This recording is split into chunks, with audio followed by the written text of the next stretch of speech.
Hi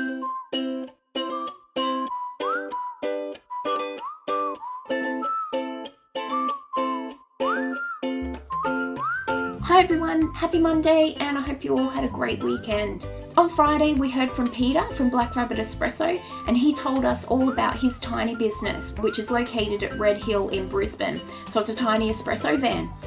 And already lots of people have been letting us know that they go to Peter or they've seen his van, and it's really great to hear the story behind Peter and behind the van.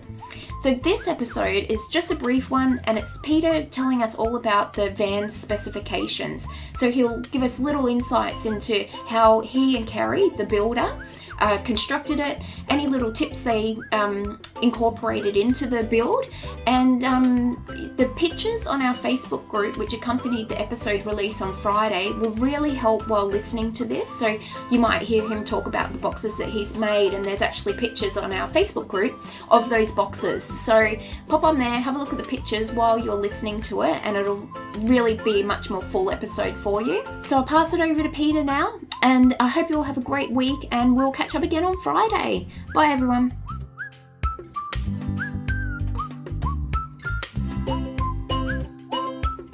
Christine, I was just thought your listeners might be interested to know a little bit about the specifications of the van. We've talked about other stuff, but essentially the construction's a timber matrix.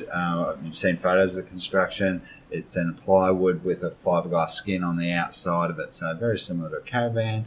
Within the internals of that wall is the wiring's all run, both a low voltage and provision for high voltage. So the 12-volt system, which is for the stereo, the lights, obviously for charging things up where you only need 12 volts, and then the 240-volt system. Because we're a coffee van, we run two mains lines in. One is a 32 amp, which is required for the coffee machine because it runs at much higher amperage than your standard fridges, and then the other is only a 15 amp, which is for the fridges. So that power, will run. What we've got set up will run 3 fridges in there, essentially domestic, and a full 3-group coffee machine, commercial coffee machine. And then the rest of the low voltage side of it, the stereo lights and stuff. It's all LED mostly these days, so you can run infinite amount. The plumbing, so the John Guess, which is, I think I didn't know anything about it before I started working with Kerry on building the van, but I think essentially is the number one plumbing wares that people use for both water service and sewerage on in caravans. So we've used that. It's all plugged together stuff, so you don't need welding or anything like that. It's very easy, as long as you can work out a bit of a diagram of how things should flow, you can do it all yourself. So that means that a bit of that stuff, you can save a couple of dollars on doing it yourself. Probably the main thing we considered is we're going to be working in an environment that's going to be both very exposed to the elements and also with people inside it. It's also potentially going to have its own atmosphere inside. So we're going to make sure that it's got good flow, good ventilation. So we've used a 4-way vent system on the ceiling that's all screened. You can open it.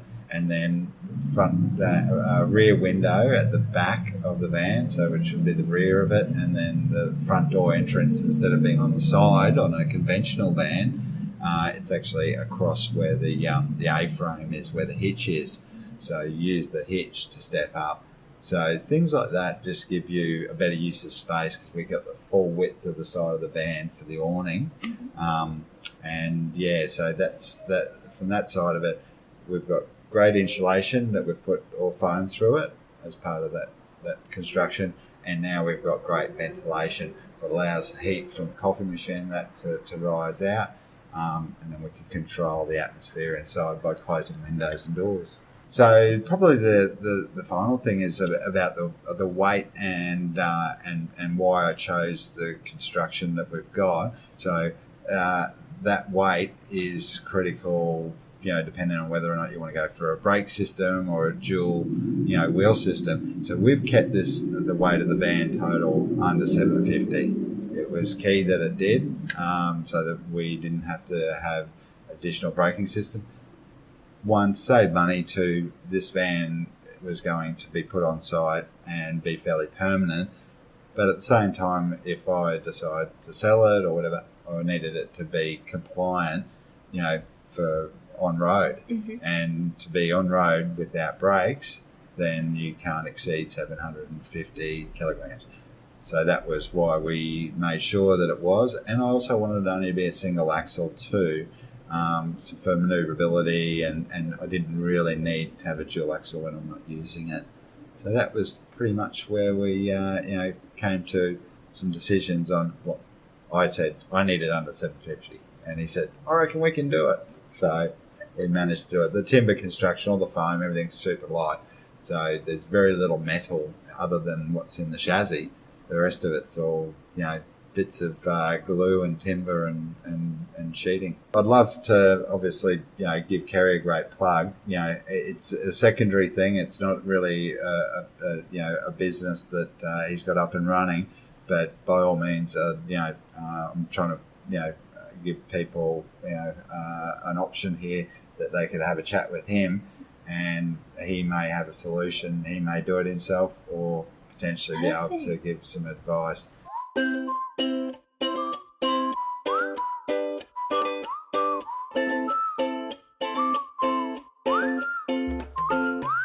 Wow, what a great episode.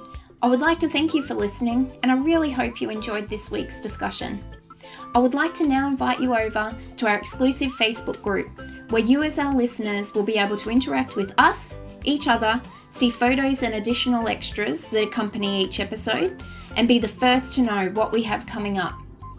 If there is a particular topic you would like to hear more about, or someone you think we need to interview, please drop us a line at letstalktinyhouses@gmail.com or via our Facebook group. You can find this podcast series on iTunes, Spotify, or your favourite podcast app. And while you're there, please show your love by giving us a rating. Hopefully it's 5 stars. Our show notes will be available on Podbean, along with any podcast corrections and amendments. The Let's Talk Tiny Houses podcast is brought to you by myself, Christine Murphy, and my business, OCD, Organising, Cleaning and Decluttering Specialist, which can be found on Facebook or through my website, ocdpro.com.au.